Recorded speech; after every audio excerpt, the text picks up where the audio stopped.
is Offbeat, podcast that helps you to transform your career aspirations into reality.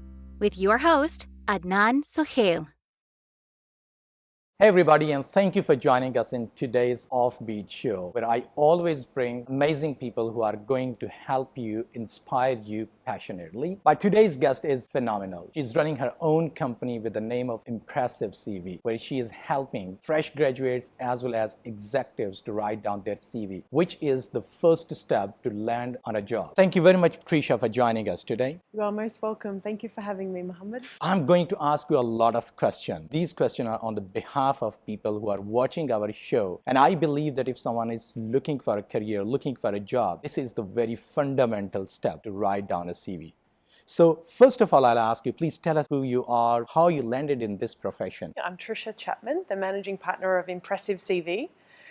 We started the business in Australia, Melbourne. I have a team there working, and now I have grown the business, expanded to Dubai, UAE region, with the aim to empower others to learn the art of CV writing, making sure that they understand the principles, the fundamentals of CV, and to unlock their potential. It's a skill that's quite often not taught anywhere.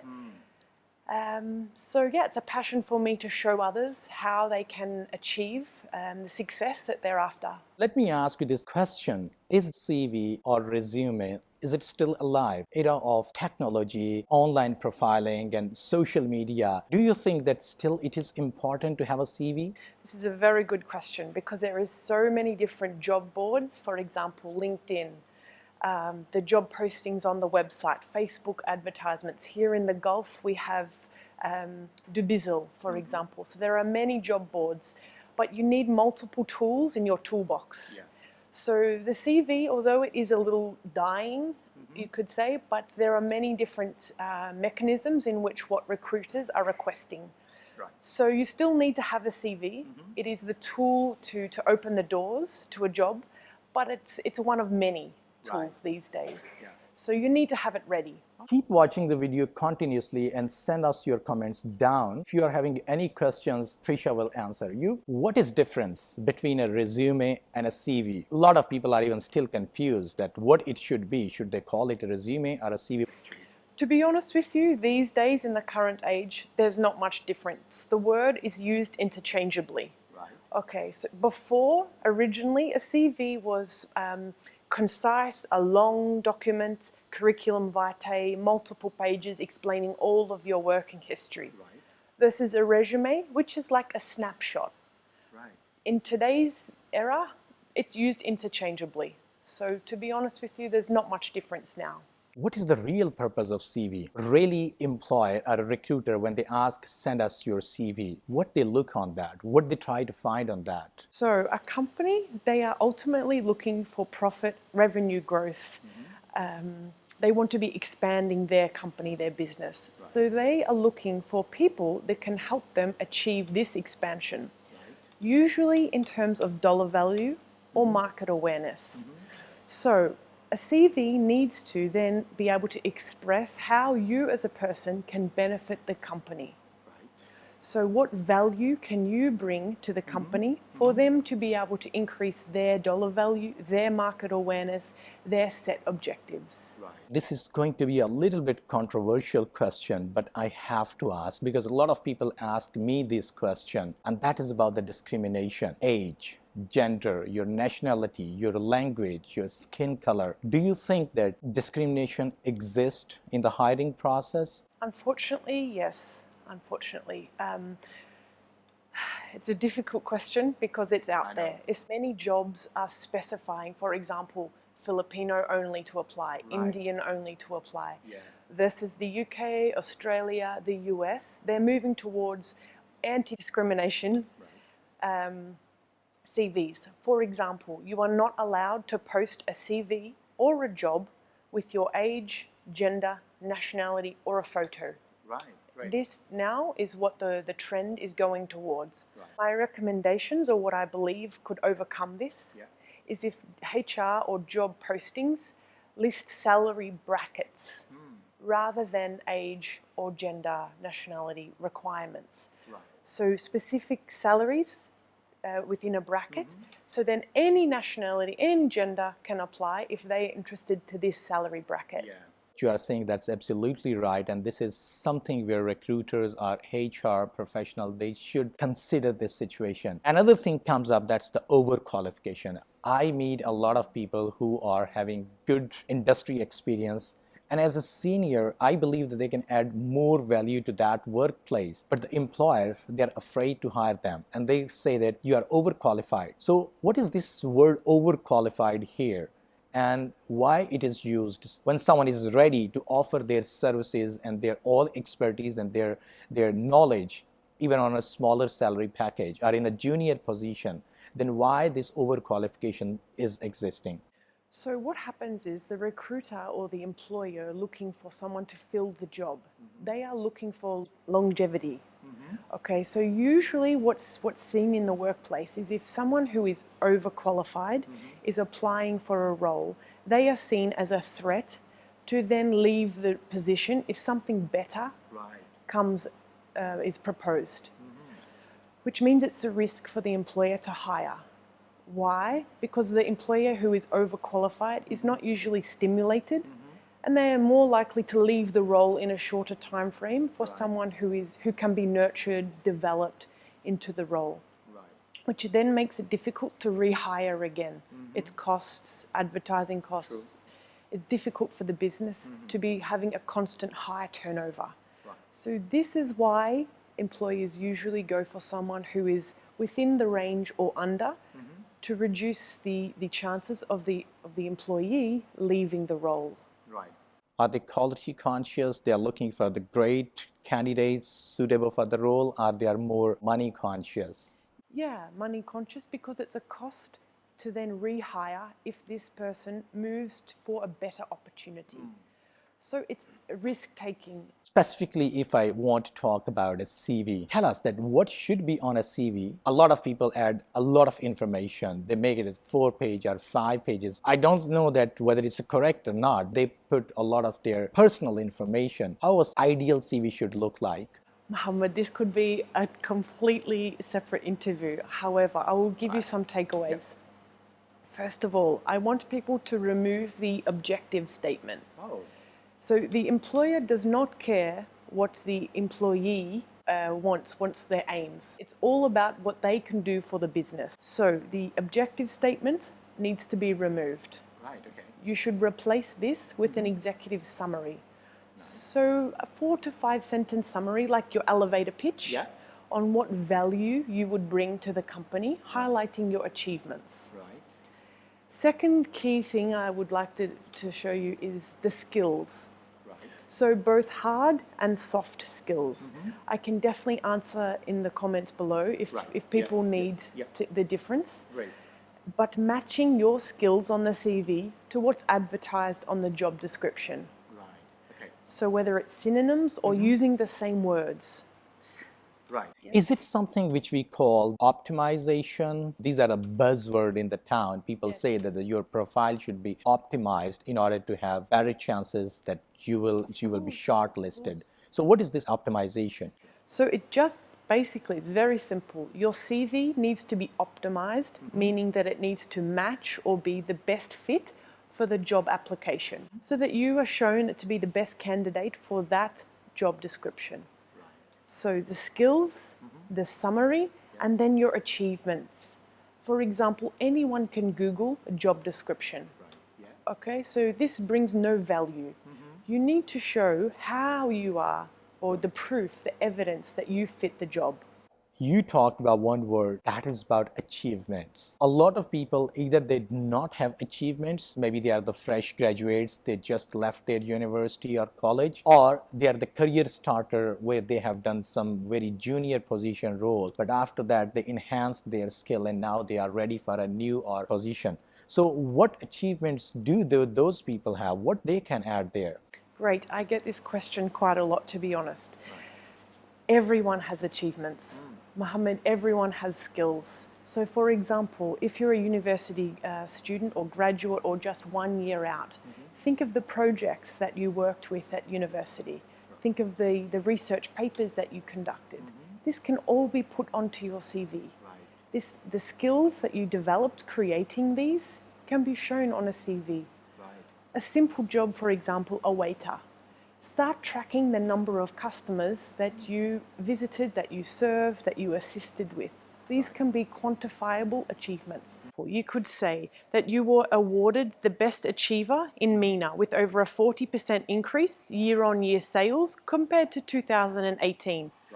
With the highest number of sales in the department since the office opened. I think so. This was one of very key tip for those people who are new to the workplace and they are going to start their career and they do not have any achievements. Try to bring something from your college, from your university, from your volunteer stuff or summer jobs if you have done anything and where you brought some value to your customer as well as to those organizations. Do add those things. So let's move to the next question. How should be the percentage when people are writing their the history or the background of their employment? Should that be more list down responsibilities or achievements? Because a lot of people I have seen that they just write their job description or the responsibilities that I was doing this, but that was not leading to any result that what was producing. Yeah. So tell us that how is the balance between achievements and responsibilities? Yes. Great question, honestly. First of all, a recruiter usually has around 12 seconds to scan the CV. Wow. This is on average. Before something happens, they may get interrupted, the phone call, the office door opens. So they're taken away from the CV and then have to come back and they're not sure where they left off. Okay, so a short time frame means you need to be able to capture that reader quite quickly. Which means your CV should be a maximum of 2 pages. For anyone over 15 years experience, I would accept 3 pages. Otherwise, no more.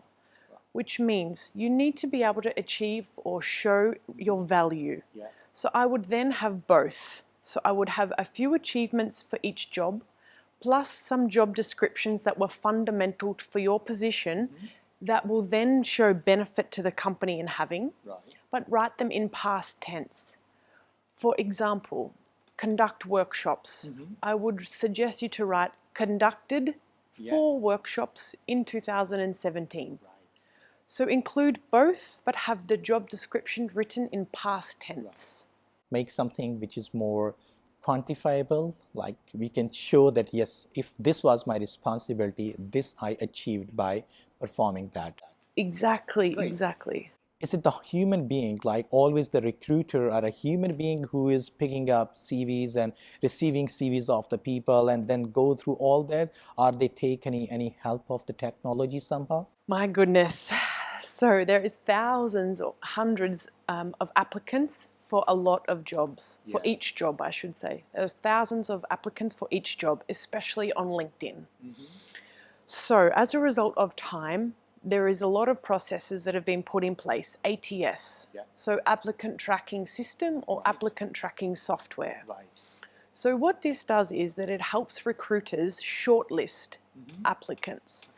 So if your CV doesn't match the pre-entered data into the software, it will not even enter the shortlist of the recruiter. So then the software is what assists the HR companies to be having the applicants that they are shortlisted for. Isn't it scary? Yeah, yes, it's all automated. Means that a lot of people who are genius enough to perform that job and they do not know how to pass from this ATS, they will be left behind. Absolutely, absolutely. Not every company has it, but it's a trend. It's a trend coming. You need to have a CV though that is both appealing to the eye, so when it does get to the recruiter, you still look good, as well as applicant tracking or ATS friendly. This is why you need to tailor the CV to every job. Is it? Yeah. Unfortunately, it's time consuming. I know. It's frustrating. But if you want that job, you need to understand the job description, what that company is looking for. I think so. This is a great tip which Trisha is sharing, that if you really want that your CV should be shortlisted and you should receive a call from the recruiter, and you have to put a little bit extra efforts in order to stay out of the crowd, people who are from the same pool which is looking for that job. But they are not putting any extra effort in order to customize their CV. So I think so customization, this is one of the great tips which Trisha, you shared with us. Absolutely. You cannot use the one CV for all job applications. Right. And how about the cover letter? Especially nowadays when we send our CV through the email, is now that email the replacement of cover letter, or should be a separate document to send? Very good question. It's a controversial topic among this industry. Some recruiters love it. Why? Because it's extra information about that candidate. On the other hand, if people don't have time or they're paying someone to professionally write it, it doesn't actually give them a true indication of who they are. So my humble opinion is to follow the job description. If the recruiter or the application says include cover letter, make sure you do. Invest in the time to creating or to pay to work with someone to capture your value. It's worth including it with your CV. If it doesn't list it on the application, don't put one in. And what should be there? Should be again a long story, full page, just it will be a couple of lines, how it should look like? Sure. So standard is usually 3/4 length page. One tip that's very valuable is take the time to conduct some research as to who the hiring manager is. So have a look at the LinkedIn profile of the company, find out maybe who the HR is or who the hiring manager is, and address that cover letter to the person rather than saying to whom it may concern. I see. Why? Because it shows that you have done the research, and when you're reading someone, it's human nature that you feel valued when you see your name on the document. So take that time to put the hiring manager's name, a 3/4 length page, and show different achievements or different job responsibilities that you have excelled at compared to your CV. So it shouldn't be a replica. I know it's going to be a longer thing to talk itself about the CV, that what should be on CV and how to craft it. What should not be on the CV? What are the mistakes which really annoy the recruiters when they see that stuff on CV? If you can tell us about that. To me, this is simple. Spelling mistakes or inconsistencies. So you don't want to be mismatching your dates. Okay, it shows that you're lying. Or punctuation, spelling mistakes. If you're applying for an international company, you need to make sure that you're grammatically correct. A lot of people say that there should be picture. Some people advise that no, now the time is over, there should not be picture. You do not have to add your personal details like your father name, your national ID card number, your home address. Do you think that these are really things to remove? It depends where or what country you are applying for. For example, this region, photos are usually recommended. Versus the UK, US, Australia, again, international communities, no. Canada, for example, no. You would not put your photo on it. I just want to highlight as well that don't forget a CV can be used for multiple things, not only job applications, visa applications. So if you're using a CV to apply for a visa elsewhere, these types of details are fundamental. You need to make sure that you would be including your visa status elsewhere, your address to see where you are located, or if you need to be contacted for mail to be sent out, documents. Versus a job application, the CV, this information is not as paramount. What is the purpose of adding your personal details? It varies where you are going to send that CV. The journey of finding out a job, it's a longer one. It's not a one day, it's not a one-step journey. And in this journey includes psychological preparation, that you have to be prepared that now I'm ready to go out and hunt a job. And then of course it comes with a lot of physical preparation, that what kind of things I have to prepare in order to go that. It's a longer procedure. There is a CV writing, there is interview preparation, post-interview. A lot of people ask me, and you are the right person to answer that. And that's about the career change. Let's say a person who is already having maybe 5 or 10 years experience in one job, one industry, and now they want to switch to another industry. How do you see the career change? Is it something good? And secondly, from the angle of the recruiter, how they see this thing. If someone is saying that now I was teaching, or I was into the nursing, or I was into the real estate, and now I want to become a consultant, and now I want to do a slightly different job. Of course, they are going to use all the knowledge which they have there, but now they are going to perform a different role. How a recruiter see this career change move? We are human. It's very normal, in fact, to have a career change. Myself, I'm actually a nurse originally. Right, okay. So it's possible if you have a passion. I have a passion for helping others to show their value, to show their potential. I myself have had a career change. I'm still helping people, but in a different industry. So if you really want to have to follow your passion, it's doable. And HR recognizes this. It's just a matter of how you demonstrate what your value is with these skills. CV writing, a lot of people think that this is something very easy and I can just sit in front of the computer and I can do it myself. Do you think that writing a CV as a layman, that is still a good approach, or in the era of great competition, should the services of a professional CV writer be taken? You are correct. In this day and age, there is so much competition, so much drive, so much like everyone wants to be excelling or a promotion. Yeah. So I think it is important to invest into something that will benefit your future. Right. For example, you have a car that needs servicing. Yeah. Do you let the car continue to go and go and go and go until it's expired and it no longer works? Yeah. If you want the car to last longer, you would have it regularly serviced. True. Very true. So, for example, I'm putting this two and two, just something off the top of my head. If you want to progress in the career, you would pay or invest your time, your money into working with someone to how to get to the next level. I personally believe that the subject matter experts are very much important. They are specialized people and they are having expertise, and they can do those things in a way which is going to give you better results instead of, as a layman, you are going to do everything by yourself. These are the people who are seeing a lot of different industries, seeing a lot of different candidates coming with a different background and experience, and they know what exactly the recruiter is looking for. So I also believe in this thing that you should get the services of a professional CV writer, professional profiling specialist, or maybe the cover letter, which will make you stand out of the crowd. I definitely agree. I think that you should do your research. Yeah. Don't just go for the cheapest, or don't just go for the most expensive. Yeah. You need to consult, email, discuss with their career advisors and see who would best work with you. Right. Thank you, Trisha. You are giving us a lot of time. I believe that you are doing an amazing job. You are successful at what you are doing. The definition of success could be different for a person to person. But for Trisha, what is the secret of success? Very good question. Honestly, you need to be passionate about what you're doing. If you wake up in the morning and you hate or you dread going to work or going to complete a task, there is no passion, you're not going to be successful. It has to come from within. So find something that gets you up in the morning that you are motivated to do.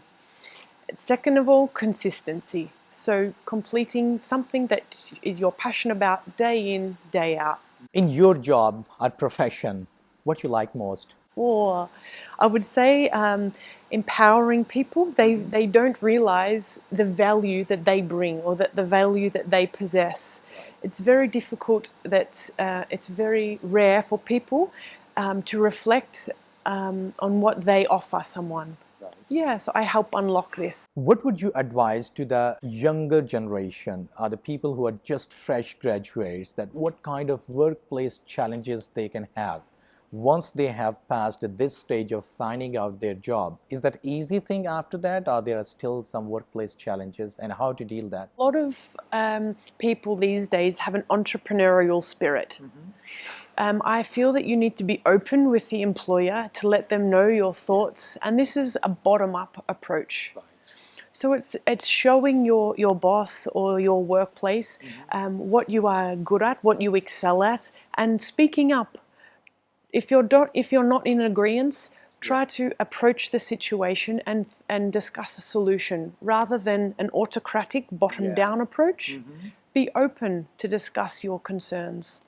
How great are the millennials at workplace? Yeah, I think they can offer a lot to the businesses. Are they a serious challenge even for the organization? I was sitting with someone who was having a kind of complaining attitude towards the millennial because he believes that a lot of people in their age, they were joining the organization and they were taking care of the organization as it is their own. And they were spending a longer time, maybe 10 years or 15 years, and some people even were having one job only in their career throughout. But nowadays, the millennial, the people, the younger generation who are changing their jobs quickly, what do you suggest that how employers, because of course a lot of employers and companies, they are also watching our show. So what do you think that how to handle these millennials? I myself am a millennial, I think, so it can be difficult. But again, I will stress to the point on being open. You need to have the doors open from on both halves, from the employer and an employee, making sure that you've got a strategic direction from a company perspective and having flexible hours so long as the direction, the objectives are achieved, that the employers are happy for the working hours or for the way that the employer goes about reaching that goal. It shouldn't matter too much so long as the target is met, but being reciprocal with communication. Running your own business, how do you keep the work-life balance? You don't have your hours to go to work, but maybe you are 24 hours on job. How do you keep the work-life balance? Honestly, my passion is fitness. I have another little side business for fitness industry, but I dedicate 1 hour, no matter what, how busy I am. I have hundreds of emails to answer, WhatsApps, everything. You know what it's like yourself, I'm sure. But 1 hour of the day is for me, no matter what. We only have one shot at life. I think our body is our business card. Set the time aside. Doesn't matter how busy you are. Yeah, it's 1 hour of the day. I mean, even, for example, Barack Obama, he used to go running. He was running the country. You can still find 1 hour of the day. If you want to remain fit at your workplace, psychologically, probably physically, you have to remain fit also. That's very much important. And how to keep the work-life balance, I think so it depends mostly on the candidate or employee, how they are considering about their workplace. There's a modern terminology which is called work-life integration. Like instead of keeping both things separate, now integrate that. How you are able to perform greatly your work, but in the same time, how you are able to manage balance and spare time for your personal life. Any final piece of advice you would like to give? My motto is, life is not a dress rehearsal. You have one shot, make it count, follow your passion, and be consistent. We asked a lot of questions to Trisha, and she was amazing. She was phenomenal to give answer of all of our questions. In case you are having still any questions, please do send us in the comments. And if you are not following Trisha on her social media, that's a crime. Go immediately follow her on her LinkedIn and her other social media channel. I'm sure that you are going to learn a lot of stuff from an expert person. Thank you once again, Trisha, for joining us, and we would love to have you again in future. Fantastic. You are most welcome. Thank you, Mohammed. Thank you, everybody, for watching today's episode. Give us your feedback, and we will be back every week with a new guest who is going to inspire you and make it sure that you will be successful in your life. Till next week, goodbye. Thanks for watching this episode. If you like our content, please subscribe to our channel, press the bell icon for regular updates.